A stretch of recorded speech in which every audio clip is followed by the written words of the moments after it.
ไม่พอใจอะไรหรือเปล่าคะ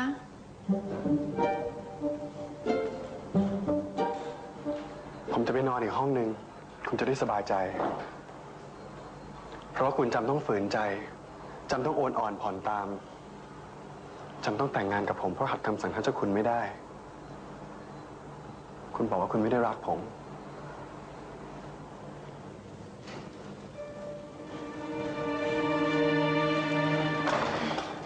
แหมพี่น้อยใจจังเลยค่ะ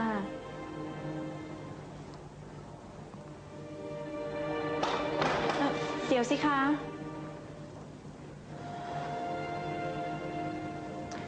คือปานจำต้องปกป้องตัวเองก็ปานคิดว่าสาเหตุที่คุณมาบอกว่ารักปานและแต่งงานกับปานเนี่ยก็เพราะว่าคุณต้องการกู้ชื่อพวกจิตรการที่ทำไม่ดีกับพวกธรรมคุณไว้นี่คะจริงๆแล้วอ่ะคุณก็ไม่ได้รักปานสักเท่าไหร่ขืนปานทุ่มเทจิตใจให้คนที่ไม่ได้รักปานแล้ววันดีคืนดีคุณเดินหนีจากปานไปปานก็ช้ำสิคะปานก็เลยต้องตั้งป้อมบอกว่าไม่รักซะก่อนเอาไว้กันหัวใจไม่ให้ฟกช้ำดำเขียวไงล่ะคะ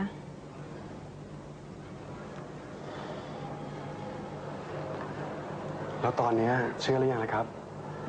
ว่าผมไม่ได้บอกว่ารักเพราะว่าต้องการจะกู้ชื่อให้กับจิตรการเนี่ย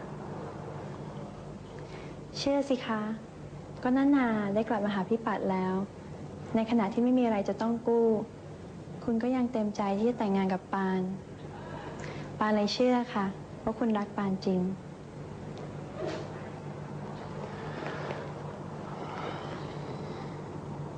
แล้วปานล่ะครับรักผมหรือเปล่า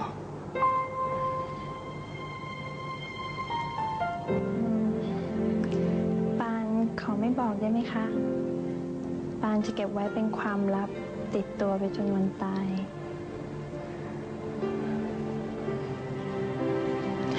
เดี๋ยวสิคะ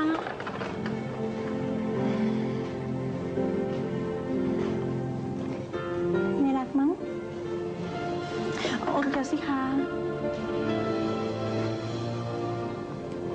แหมขี้งอนจังเลยรักสิคะ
นี่ผัวนะชื่อธนาผัวชื่อธนาเป็นคนที่ปัดรักมากที่สุด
ปู่พลาดไป ที่ปิดประตูขังตัวเองพอเปิดประตูก้าวออกมาไม่ทันเขาซะแล้ว แต่ยังไม่สายเกินไป ยังมีตัวแทนเจ้าทันพันในบารมีในพระวีนาแล้วก็แก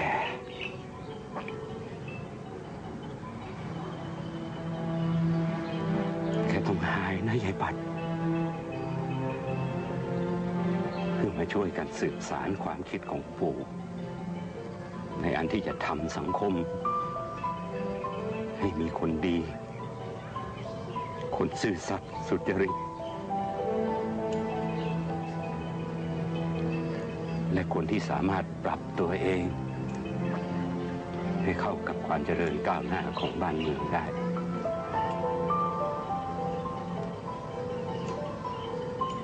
สังคมนี้มีคนพิการมากเกินพอแล้วลูกเพราะงั้นแกต้องหายนะยายบัด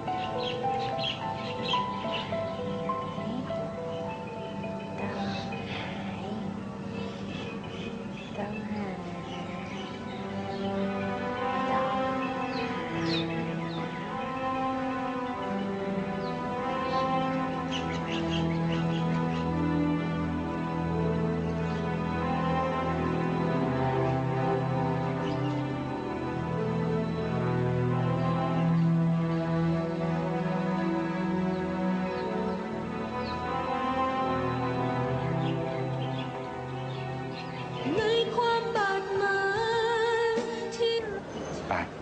กินยานะหมอบอกว่าถ้าปัดกินยาอย่างสม่ำเสมอปัดจะจำคนที่ปัดรักแล้วก็คิดถึงมากที่สุดได้นะ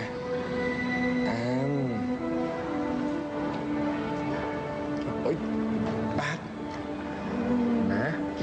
หกเลอะหมดเลยเอาใหม่นะเอาใหม่อึ๊บ